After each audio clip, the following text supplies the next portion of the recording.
Hey guys, and welcome to today's video. Today, I'm going to give you some very clear understanding of what the therapeutic separation is and what it is not, and help you think through, is this something that my spouse and I actually need to do at this point in our relationship, or are there some other avenues for us to pursue? Welcome to the Thrive Marriage Lab. My name is Chris Bruno, and I'm a licensed professional counselor and the founder of Restory Counseling. And together with my wife, Beth, and our colleague, Tracy Johnson, we post videos to help you understand the why behind the what. Because we believe that when you explore and know your story, the deeper your marriage connection will be.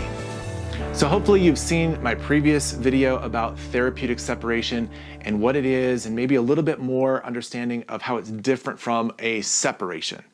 So today I want to talk about some real clarity around what therapeutic separation involves. And there are three primary elements that I would say every therapeutic separation needs to have. Now, there's going to be variety in what that looks like and some specifics around your life, your family, your needs, those kinds of things. But these three elements really need to be part of every therapeutic separation in order for it to be therapeutic and not just a separation. So the first thing that is necessary is that both partners need to agree that this is what we're going to do.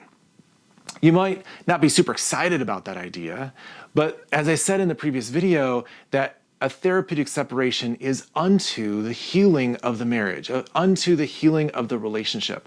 That there is a therapeutic aspect of it that we are going to do some work in order for us to come back together again. And in order for that to happen, both partners need to say, yes, this is something that we're going to do. If one partner, for example, just says, hey, I really want to do this, and the other partner is like, yeah, I'm not interested, then you can't actually do the work of bringing things back together again. You actually have to both agree that a therapeutic separation is the direction that you're going to go. So that's kind of the first element, but around that first element is this, that you need a therapeutic separation document.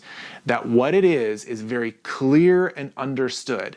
Now, in a marriage that's been going on for a while, that might feel really formal. It might feel like, oh, that's way over the top. We don't need a contract, we don't need whatever, but I find it really helpful that especially when both partners are agreeing that they know what they're agreeing to.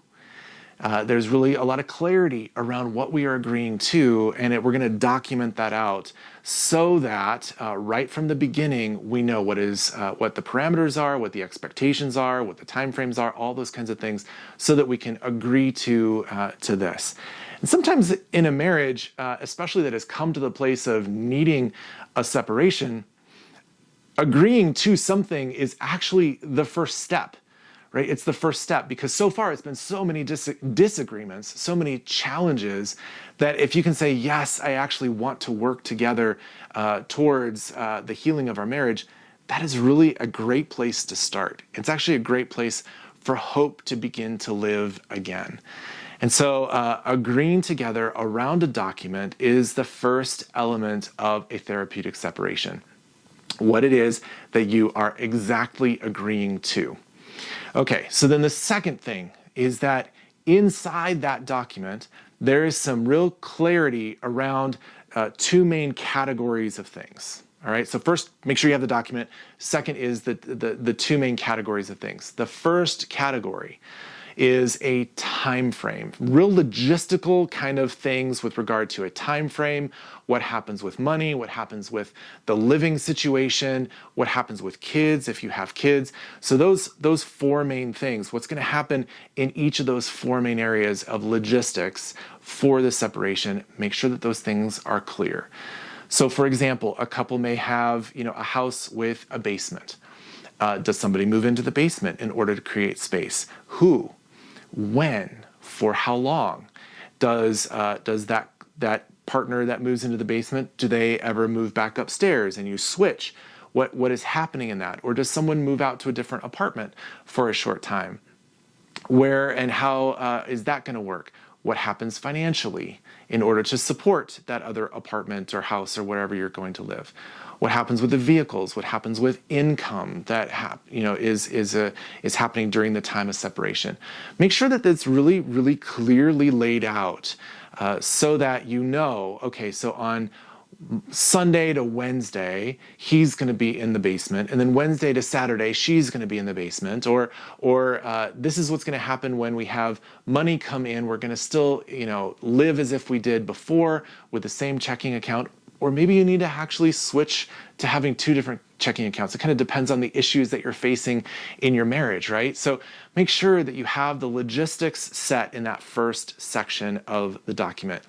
The living situation, the financial situation, the location of things, and then also what's happening with the kids.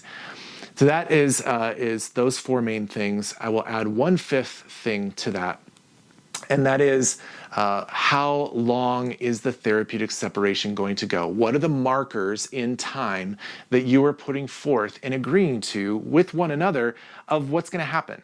Because an unending marriage, therapeutic separation is not therapeutic. It's actually just a long-term separation. You need to know, like, okay, after 30 days, after 60 days, after 15 days, after 10, after 2, what are the markers that you actually are going to need in order to do the work that you feel like you need to do?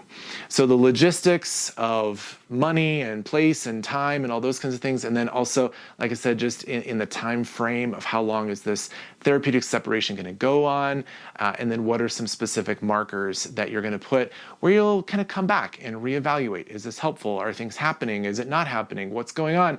Is it healing my heart towards you? Those kinds of things. So first is have a document. First section of the document is those logistics.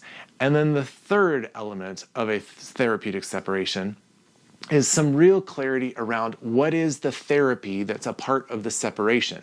What is it that you're working on? What specific books are you going to be reading?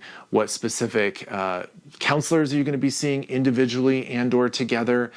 What is some of the initial work that needs to happen for each of you individually so that you can know, like, I'm going to be working on XYZ, you're going to be working on ABC. Here's some real clarity around what is the therapy that's the part of the separation. If you don't clarify that from the beginning, then you don't actually, there's nothing going to be worked on in the process of the separation. You need to really kind of ante up and say, hey, this is what I'm going to work on. And here's what you're going to work on. And here's what you can expect of me. And here's what I can expect of you. That creates the space of, as I said before, the hope to really rise to say, hey, we're going to be working on these things. This is not just a long period of time where we're taking a break from each other, but these are the actual things that we're going to be working on. Kind of a syllabus, if you will, of XYZ, here's what I'm going to be doing, and here's what you're going to be doing. That is super, super important. Because back to those markers that I was talking about, when you do your check-ins over time, the 30, 60, 90 days, however long you're going to be doing this therapeutic separation, you need to be able to have some measure of, are things moving along? How many times have you gone to see your counselor? Have you read that book? What about that podcast do you think? You need to have some markers so that you can have a sense of growth, right? When you think about a garden and you're cultivating a garden, you want to make sure that when you're watering the garden and fertilizing the garden, the plant is actually growing.